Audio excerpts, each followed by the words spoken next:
राजीव ब्रह्मखौ सुखु दुखुनि समाव मोनो बिथांखौ जों नागारा बिथांजोंनो जों थाबाय थागोन। जायगायाव जोंखौ नायदोंमोन अनसुंथाइ होदोंमोन आरो अनसलामोन होननानै जोङो दा बेखौनो होसोबोफिननानै जोङो राजीव सारजों फैनाय जाहैबाय आरो राजीव सारखौनो जों हेफाजाब होलांबाय थागोन।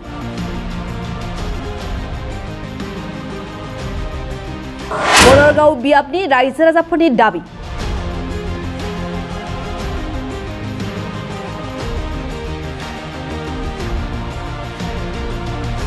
BPFनि सा 50 हेफाजाबगिरिफ्रा BJPआव जगदान।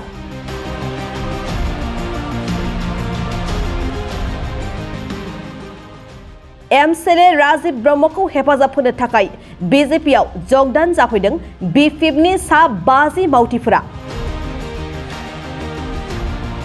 बनरगाव BTC बियाबनि सिङाव थानाय पाटगाव खासियाबारि गामिनि गासै नखरफोरा दिनै राजीव ब्रह्मखौ मदद होनो थाखाय BJPआव जयेन जाफैयो।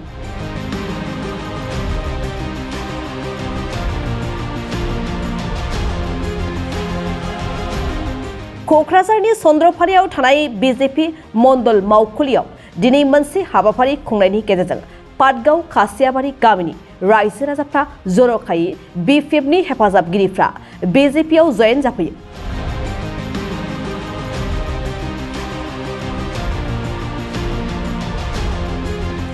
दिनैनि बे हाबाफारिनि गेजेरजों एमएलए राजीव ब्रह्मआ गावनि बिबुंथियाव आथिखालनि BJP सरकारा रायजो राजाफोरनि थाखाय जौगालु आरो अनसायलु खामानि मावनायखौ मोजां मोननानै आंखौ हेफाजाब होनो थाखाय BJPआव जयेन जाफैदों होननानै फोरमायो।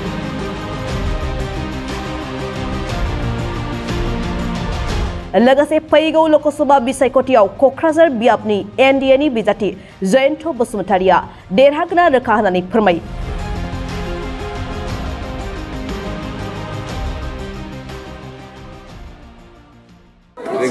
आं जोबोद गोजोननाय मोनदों बिथांमोना गावसोरनो फैनानै आंखौ लोगो हमफैदों। जों सारजों नङाबा रावजोंबो थाङा जिखुनु सारजोंनो जयनिं जाहैगोन होननानै बिथांमोना सिगांनिफ्रायनो आंजों जगाजगाव दंबाय थायोमोन। दा बिथांमोना दिनैहाय फैनानै गमामायैनो आंजों जाफैबाय मोनसे गामिनि पाटगाव आनसलिकनि सिङाव थानाय खासिबारि गामिनिफ्राय बिथांमोना आंजों दिनैहाय गामि दरसेयैनो जयनिंखौ जाफैबाय। बिनि थाखाय आङो जोबोद गोजोननाय मोनदों आरो बेल' नङा फैबाय थागौ समाव आङो गोबां लाबावगोन।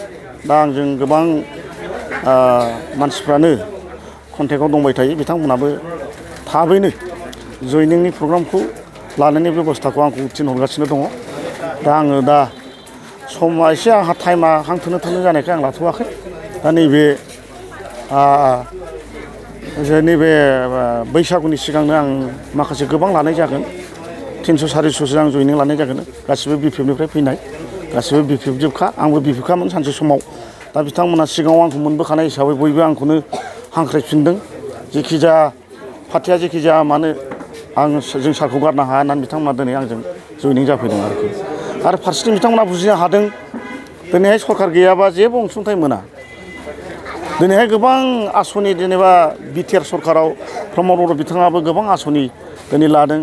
गियानि सोरां अनसाय बिथांखि नङा होमबा माइनाव सोरां गोबां बेमार आजार रग निर्मुल थारमाने बयनोबो बिदिनो 5,000 खरि गोबां होनाय जाबाय। सेल्फ हेल्प ग्रुप जाय बिथांमोना जोंजों जयनिं जानाय बिथांमोना गोबाङानो मोनबाय।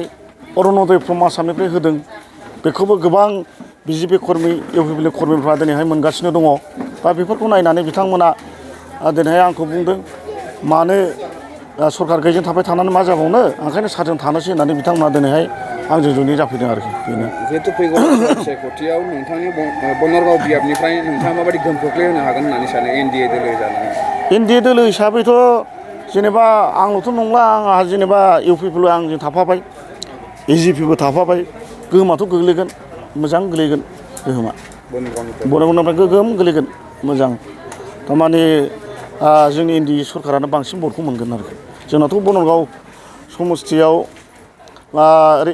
मोनथाम गावबाय थारमाने बे LACआव जोंना बुंनो थाङोब्ला जोंनि BTCनि हिसाबैब्ला मोनसे समस्थिया मोनथाम जायगायाव इलेक्शनाव हाबनानै दंहैयो दा दतमा इलेक्शनाव मोनसे बावखुंग्रियाव मोनसे क'क्राझार इस्टआव मोनसे हाबनानै दं दा आंनि समस्थिया दा ओरैसे खारनो ना ओरैसे खारनो बे जागासिनो दं आरोखि बुस्थुआ 30टा बुथ कमिटि थांदों माबायाव बावखुंग्रियाव दतमायाव थांदों 22टा क'क्राझार इस्टआव थांदों 26टा दा बेखौ नायनानै ओरैबो ओरैबो थांनांगोन उफायथ' गैया थेवब्लाबो जोंहा एनडिए सरकार हिसाबै देरहानायाथ' खाथांखा बेखौ रावबो हमथानो हाया सरकारजोंसो जुजिनो आरो गोब्राब नङा दा दिल्लीयावबो नोङो बिजेपि सरकार आसामावबो बिजेपि सरकार बिटिसिआवबो नोङो मिलिजुलि सरकार नङा होमबा इउपिपिएल आरो बिजेपि होमब्ला बे सरकार थानाय हानायजों बेसेबांखि